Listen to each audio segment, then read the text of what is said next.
Let's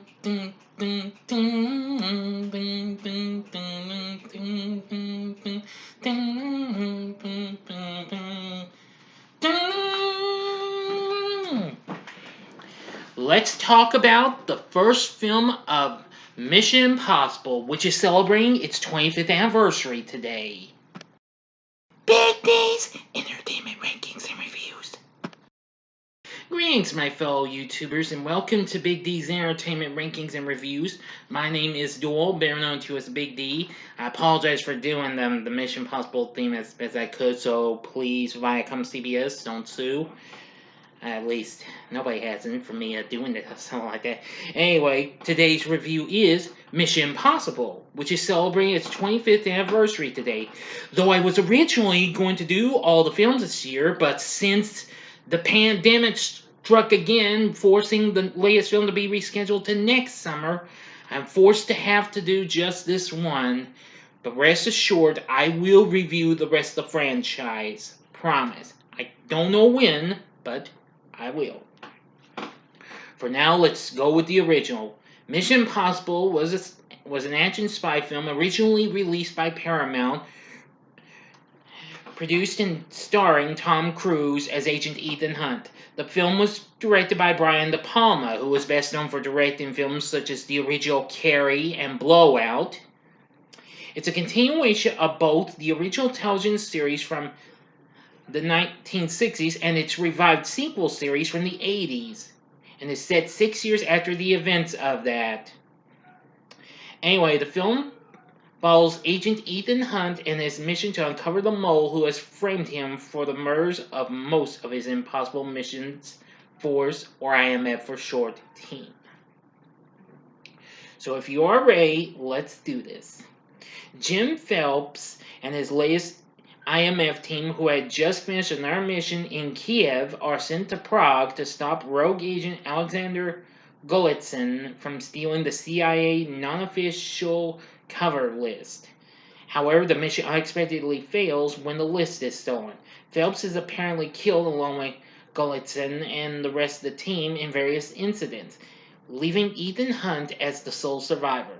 While IMF director Eugene Kittredge debriefs him, Hunt realizes that another IMF team is present watching him and learns that the mission was a setup to lure out a mole within the IMF who is believed to be working with an arms dealer known as Max as part of Job 314. Hunt, realizing Kittredge suspects him of being the mole as he is the only survivor, escapes by using exploding chewing gum given to him by another agent before the mission.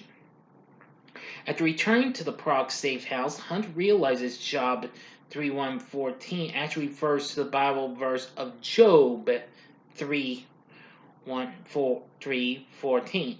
Job being, I'd say Job, but it's Job being the mole's code name. Claire arrives at the safe house, explaining that she escaped the car bombing after Phelps aborted the mission. Hunt arranges a meeting with the arms dealer Max in order to warn her that the NOC list she has is fake and equipped with a tracking device. Max chooses to believe him, and they escape together just as Kittredge and the other IMF team, following the tracking device, raid Max's apartment. Hunt promises Max that he can give her the real list in return for $10 million and Job's identity. Hunt and Claire recruit two disavowed IMF agents, hacker Luther Stickle and helicopter pilot Franz Krieger. They infiltrate CIA headquarters in Langley, steal the real list while narrowly avoiding detection, and escape to London. Kittredge retaliates by having Hunt's mother and uncle falsely arrested for drug trafficking. After learning about their arrest, Hunt contacts him from a payphone, intentionally allowing the IMF to trace the call and alerting them to his location. After the call, he is unexpectedly confronted by Jim Phelps. Phelps recounts surviving the shooting, naming Kittredge as the mole. Hunt, however, already discovered that Phelps is the mole, having discovered the Bible he has been using to communicate with Max, having a Gideon stamp that Phelps took from Chicago's Drake Hotel during a previous assignment known to Hunt's team.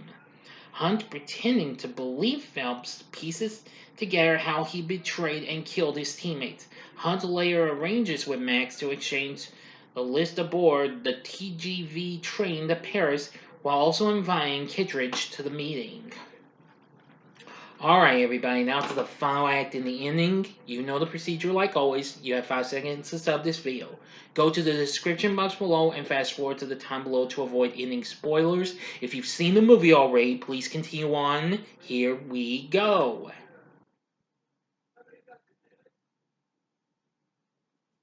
Okay, you've been warned.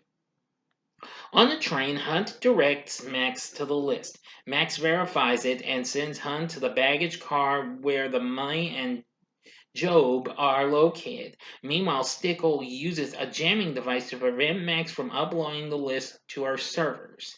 Claire reaches the baggage car, finds Phelps, and reveals that she was working with him all along as a co-conspirator, betraying Hunt.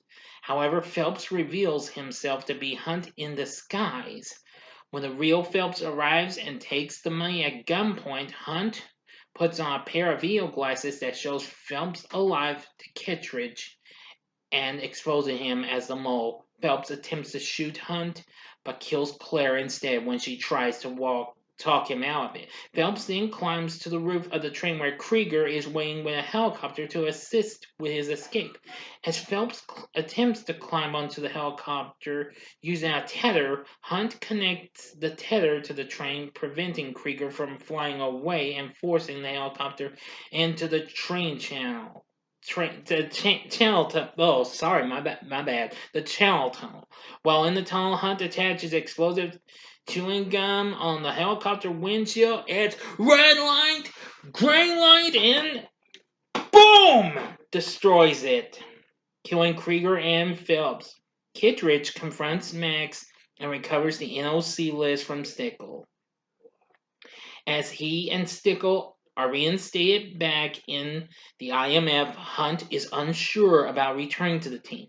But on the flight home, an attendant, through a coded phrase, asks him if he wants to take on a new mission. End of story.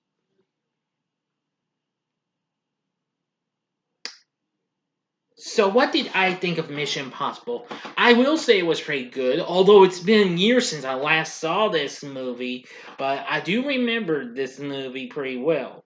Anyway, this was a pretty big hit for Paramount. I like the cast. Of course, Tom Cruise playing Ethan Hunt. Of course, he still plays him to this day. Jon Voight as Jim Phelps. Very good.